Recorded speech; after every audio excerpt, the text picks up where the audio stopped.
بسم الله الرحمن الرحيم.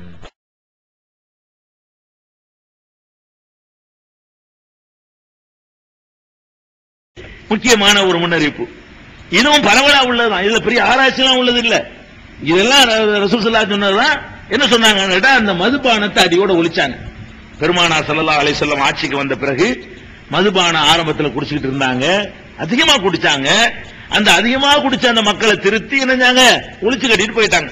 அறவே இல்லாத அளவுக்கு விற்க கூடாது, வாங்கக்கூடாது, பிழியக்கூடாது, சாராயம் எடுக்கிறவனுக்கு மரத்தை குத்தகைக்கு விடக்கூடாது என்றெல்லாம் அந்த கல்லு சம்பந்தப்பட்ட போதைப் பொருள் சம்பந்தப்பட்ட எல்லாத்தையும் தடை செய்தார்கள். ஒவ்வொரு போதைப் பொருளும் ஹராம் என்று அறிவித்தார்கள். அதுக்கு துணை செய்யறது ஹராம் என்று அறிவித்தார்கள். இப்படிலாம் ஒழிச்சு கட்டி சொன்னாங்க. எதிர்காலத்தில் போதைப் பொருள்கள் அதிகமாகும், அதை அருந்துவது அதிகமாகும், ரொம்ப ஜாஸ்தியா போயிரும் சொன்னாங்க. நீங்க அப்படி பாக்குறோங்க. அது இல்லாம வாழ்க்கை இல்லைங்க. மேலை நாடுகள்ல எல்லாம், மேலை நாடுகள்ல அது இல்லாம யாரெல்லாம் எப்படி அதிகமா இருக்குன்னு கேட்டா, ஒரு 2 நாட்டு பிரதமர் சந்திச்சுக்கிட்டா கூட அவன் அதை எடுத்து முட்டிக்கிட்டு அடிச்சுட்டு தான் குடிக்கிறான். 2 பிரதமர், நாட்டை ஆளக்கூடியவன் 2 நாட்டினுடைய பிரதமர்கள் சந்திக்கிறானுவோ, எப்படி சந்திக்கிறான்?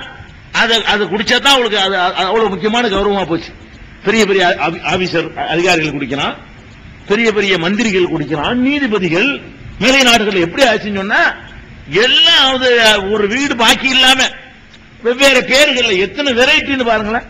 வெறும் கல்லு சாராயம் இந்த 2 மட்டும் இந்த உலகத்துல வந்துகிட்டு என்னென்னமோங்கிறான், ஜின்னுங்கிறான், ஒயினுங்கிறான், விஸ்கிங்கிறான், ரம்முங்கிறான், பீருங்கிறான், பிராந்திங்கிறான், என்னென்னமோ பேர்ல எத்தனை பேர்கள் எல்லாம் போட்டுட்டு இருக்கிறான்.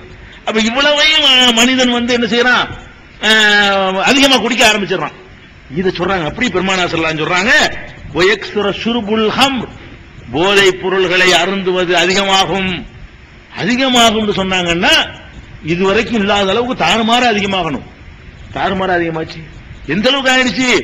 அது அதுக்கு போதைக்கு ஆட்பட்டு சாவறான். அது கிடைக்கல என்ற உடனே என்னத்தையே விஷப்பொருளை கலந்து காய்ச்சி குடிச்சாலும் போதை வந்தா சரின்னு வாரத்துக்கு 4 நடக்குது குடிச்சிட்டு சாவுறது. செத்த பள்ளி எல்லாம் போட்டு விட்டுருவாங்க. நல்ல போதை ஏறும்போல இருக்கு. அதெல்லாம் போட்டு விட்டா என்ன செய்யறான், இந்த பான் பராக்குல பள்ளி எல்லாம் போட்டு தான் காய்ச்சி எடுக்கிறாங்களாம். அதுதான் மெல்றாங்க. பான் பராக்கு தான் நல்ல கிருண்டு ஏறதுக்காக வேண்டி பள்ளி பள்ளி வால்லாம் போடுறாங்க. அதை விளங்காம மெல்லக்கூடிய கூட்டம் எல்லாம் இருக்குது இன்னைக்கு.